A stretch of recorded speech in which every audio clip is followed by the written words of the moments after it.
Hello guys!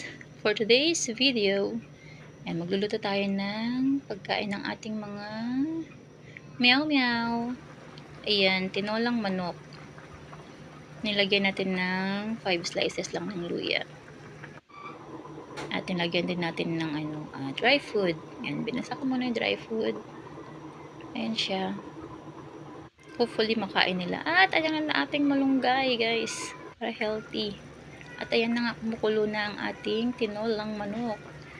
Para sa ating mga meow meow, mga boss, at blender nga natin ng manok. Ayan, at isasama natin ng ang sayote, malunggay. Ayan na siya. O, diba? Paka-healthy ng food nila.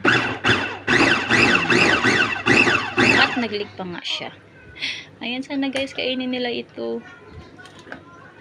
Ngayon lang nila kakainin to, ngayon lang nila matitikman yung sayote, chicken, dry food, at nilagyan niya din ng rice. At ayan na nga, o diba, si Bunso, kinain niya. At ayan si Bulak, nakain pa rin. At ayan sila nasa baba. Ayan, mukhang sarap na sarap naman sila, diba? Diba, ayan si Lucky.